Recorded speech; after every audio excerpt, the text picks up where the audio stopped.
So this is gonna be a really difficult thing for me to address, and actually I don't even know how to start.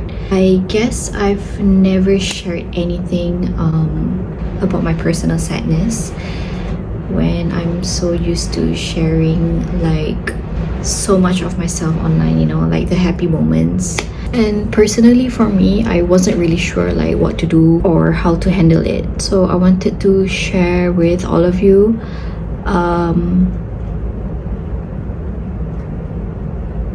I lost my baby. So this happened like last month, like in September. So I lost my baby at 10 weeks.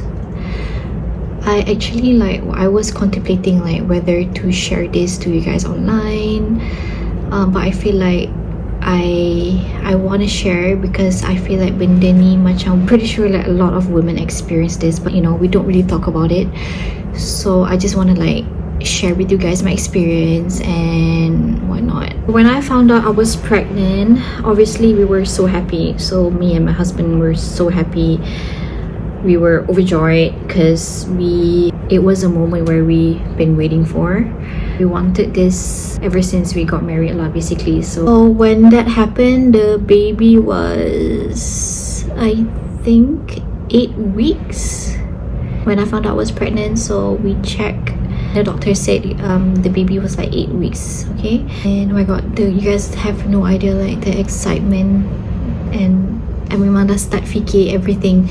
I imagine everything, you know, holding my baby for the first time, raising them, seeing who they would become. Everything was, I don't know how to explain the feeling, because every single night before me and my husband like go to bed, we would think of baby's name, you know, like we would list down like apa girl and boy punya nama, and then we would like make a list. And every night we were like, oh, what about da da da da, and then like we find the meaning. And then ada siap beli baju, I mean not maternity baju but like a bigger size punya baju. Like I bought like ada few tops, and then I got like macam few leggings, yeah, like. And then I told my family, like both of our side, and then everyone was so happy. And it was like, oh, it's just like I don't know, I feel like macam it's a nice feeling, guys. Like you just, because it's like a new phase of my life, you know, and something that I've been wanting to experience dah lama. Because I really like, I memang suka baby, I memang suka budak-budak, I memang suka baby. And then every time kalau I nampak my friend punya anak, and I was like always in my heart macam, oh, like I can't wait to have my own one day. So but then, you know, memang it is what it is, right guys? So memang Allah dah tentukan everything, so I have to accept. And I just want to tell you guys the story of, you know, how it happened, like how I found out like everything. So now I will share to you guys like how it happened and, you know, the miserable part. Okay, so on the 7th of September, so I remember it vividly.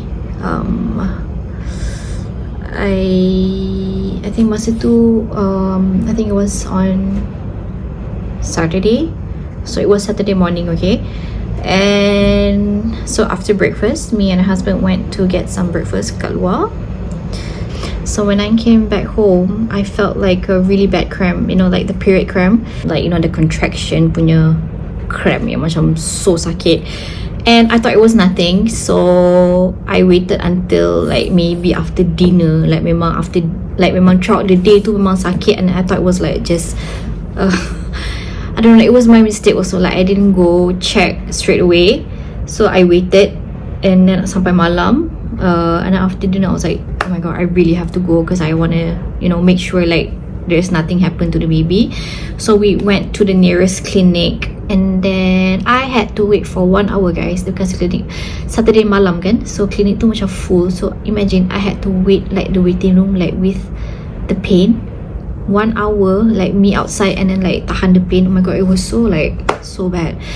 And then finally when my turn came, And then masa tu like I was so relieved because the doctor cakap, oh, the baby still ada, and I can even hear, I can even like dengar the heartbeat, and from the screen I can see like, you know, the baby macam moving. So I was so like, I rasa macam relief, macam like Alhamdulillah.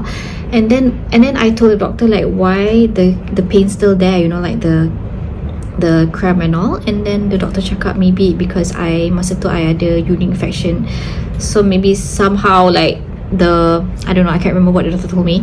So somehow macam the urine infection tu macam affect sikit pasal tu. So she gave me ubat, she gave me like antibiotics, and then she gave me like a painkiller. Okay, so when I got home, I was hoping to like get some sleep after dah makan ubat. And suddenly, like around, I think close to midnight, memang pain tu still tak hilang. And like I went to pee and I saw like memang ada darah. So I saw like blood, like some blood, like together with my pee, and I was so panicked. And I told my husband macam like, memang this is not normal, so we have to go check. We went to the clinic, to the nearest clinic. We should have gone to hospital like terus, but then like I don't know why we went to the clinic dulu. So we went to the clinic, and so the doctor checked again with the ultrasound. The doctor said like he couldn't find any heartbeat. So I was so confused because I told him like a few hours ago, like the doctor like she actually we could hear the heartbeat. But then I was like so speechless, macam, you know, that moment when the doctor, I don't know how to say this lah. Like it was moment yang macam I don't wish this moment to anyone, you know, because it was, I can't believe I'm gonna start to tear up. So when he checked with the ultrasound, and yeah, then came the news that no parent ever wants to hear this. So he was telling me like he couldn't see any heartbeat, he couldn't see anything on the screen. And I felt like I can't believe I'm gonna cry. And I felt like that time macam it was so like I don't wish this to anyone, because that feeling was so bad, you know. Like I was so speechless, like I was so shocked, like I was confused. And then with the pain lagi at that time, I felt like everything I had dreamed of and hoped for was like taken from me in an instant, you know. Like I was devastated, didn't know how to move forward. I was like crying, and I felt like numb. Masa tu, like I don't know what to do. After that, like we just straight away went to the hospital because the doctor at the clinic was like, you need to go to hospital right now. So we went to the nearest hospital, and then I had to admit memang malam tu because they gonna do the procedure the next day. So I admit dekat hospital that night, and the procedure was, I think they did it at 3 p.m. the next day. So after, I had to go to emergency room, and then they gave me like painkiller to like slow down, to like bagi the pain subside. So basically like the procedure was okay, but it was like, I don't know, I felt like macam probably like the lowest point in my life lah.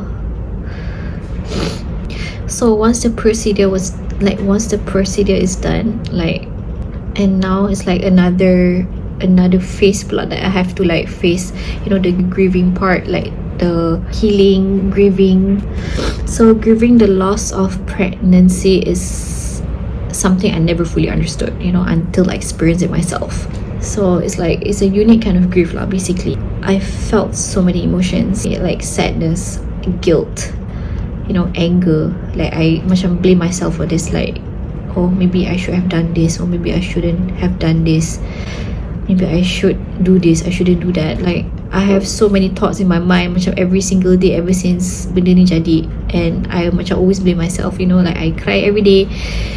So if you guys notice macam I don't really update anything on Instagram because of this, like, you know, it was so bad. It was so bad. Macam I keep on blaming myself every single day, you know, and macam I felt like macam everything is my fault.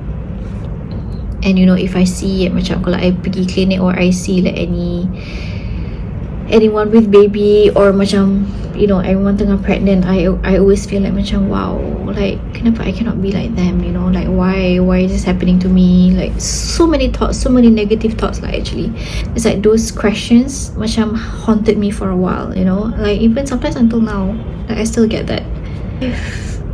But then alhamdulillah, I got like a good support system from my family, and especially my husband. And I don't know, I feel like macam he's been, how do I say, he's been a very supportive towards me. Like I don't think I could have done that without him, seriously. I could have done it like without him, you know. And like in that darkness, I started to open up to my family and my close friends, like about what happened. And then to my surprise, so many women and families like came out to me with their stories. I realized like I wasn't alone in this miscarriage. It happens more often than we talk about, and yet it's something that we feel like we have to face it alone. We have to face it in silence. So that's why I'm here today sharing this story, because if you experience this, or if you're going through it right now, I want you to know that you're not alone, okay? I feel like benda ni, we have to talk about it, like to heal, like to get like support system from people that you trust, you know. And I feel like grieving is a process, and healing doesn't happen overnight. I'm still healing right now, guys. I'm still healing. I'm still trying, you know. And I feel like macam there are days like the sadness macam come back to me, but I've learned to give myself like, you know, some time and grace. So basically, like what has helped me is leaning on my support system, my partner, my family. And over time, I found peace in knowing that it's okay to grieve, but it's also okay to hope again, okay? I hope for the future, I hope for healing, and hope for others, and hope for others who are walking in the same path. So guys, I just want to say like to anyone watching this who has gone through miscarriage or grieving any loss, I see you, okay? Like your pain is real, and you have every right to feel it. I also want you to know that healing is possible. Like it may take time, like we don't know, but I know it won't always be easy. You don't have to go through it alone. Like please reach out to your loved ones, you know, like to even a community, or even to me, like if you need someone to listen to you. I feel like so vulnerable talking about this, but so thank you so much, guys. Thank you so much for allowing me to share this part of my journey with you. If you feel comfortable, I'd love for you to share your own experience in the comments, or even through private message. So together we can create like a space of support, understanding, and love. Thank you so much, guys, for watching, and I'll see you guys in my next video.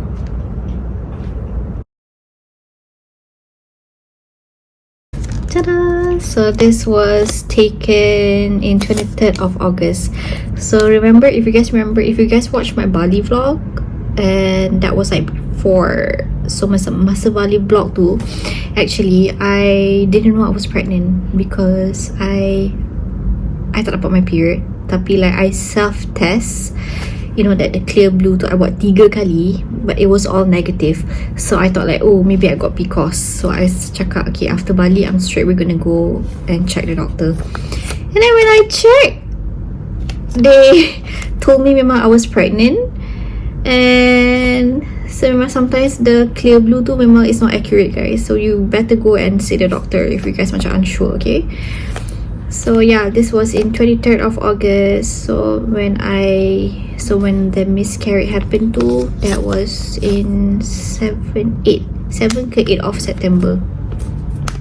So yeah.